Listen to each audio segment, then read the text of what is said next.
Aqui, gente, eu quero explicar para vocês 5 erros que vocês cometem, né? Que você, mãe, pode cometer que tá atrapalhando o sono do seu bebê. Então vamos entender quais são esses 5 erros e como que a gente pode melhorar cada um deles.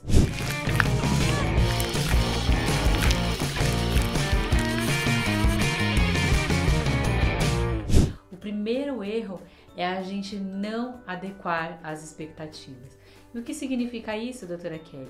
Gente, o sono do recém-nascido, o sono do bebê, o sono da criança, ele é diferente do sono do adulto. E muitas vezes a gente acaba não adequando essas expectativas, porque não dá pra gente simplesmente achar que um recém-nascido vai dormir 12 horas a noite inteira, né? Que ele vai dormir 12 horas seguidas. Não é essa a expectativa que a gente deve ter para um recém-nascido.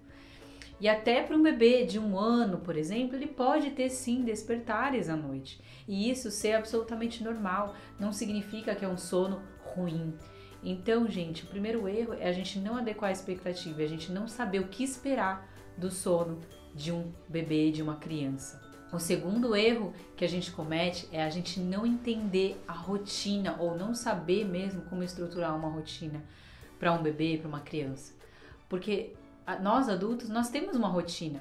Você, por exemplo, quando acorda, você escova seus dentes, você troca de roupa, ou toma um banho, vai trabalhar, né? E aí você vai ao seu trabalho, depois você almoça, e aí você vai ao longo do seu dia, existe uma rotina estruturada, mesmo que você não saiba e não perceba isso.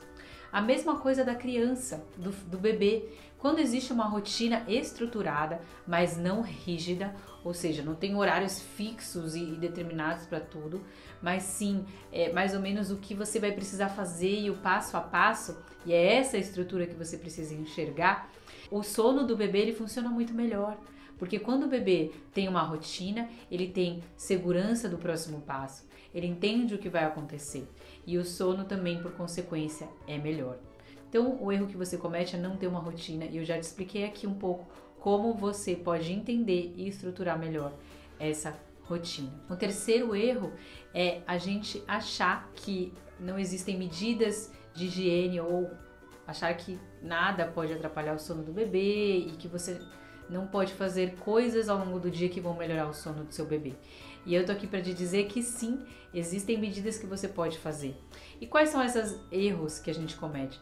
Muitas vezes colocar atividades para a criança ou para o bebezinho no final do dia que deixem ele mais excitado, né, mais animado e aí ele não consiga dormir porque o nível de empolgação dele vai lá em cima.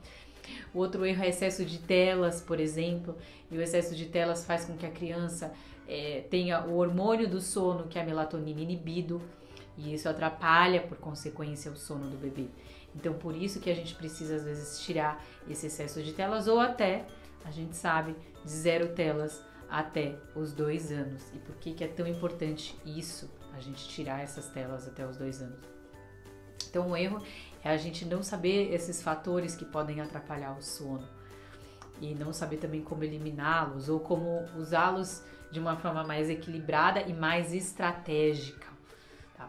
O quarto erro que a gente comete muitas vezes é a gente não achar, por exemplo, que a alimentação influencia o sono. E a alimentação, seja a amamentação, né, se o bebê está exclusivamente no peito, ou então a introdução alimentar e os horários das refeições não influenciam. E sim, ela influencia.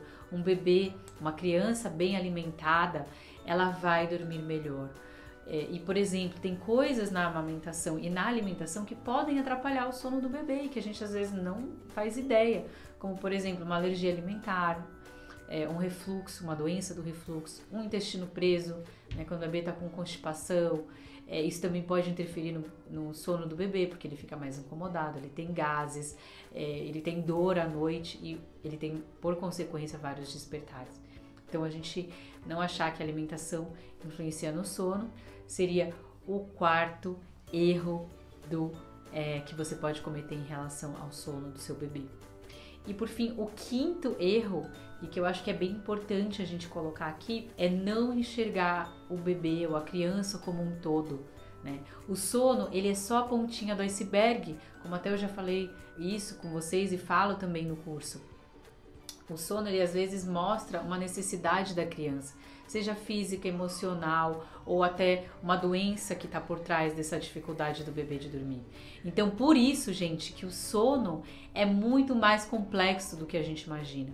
E quando você enxerga o seu bebê, quando você enxerga a sua criança, o seu filho, a sua filha como um todo, você consegue ver, a necessidade emocional que precisa ser ajustada, eu preciso dar mais atenção para minha criança, ter tempo de qualidade, gastar mais energia, porque ele é uma criança mais enérgica e que precisa, entre aspas, cansar realmente para dormir melhor. Ou então é uma necessidade física, né? Às vezes da alimentação que precisa melhorar. Ou então a gente precisa ver se é um refluxo, uma alergia alimentar que está incomodando, que está atrapalhando esse bebê. E aí a criança sim pode dormir melhor se você enxerga o seu filho como um todo, que é extremamente importante, mas o sono de uma maneira global, né? Você também enxergar o sono do dia, que influencia o sono da noite.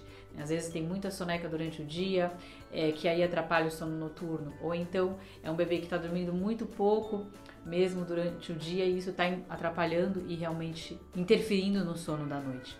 Então esses são os 5 erros que você pode cometer.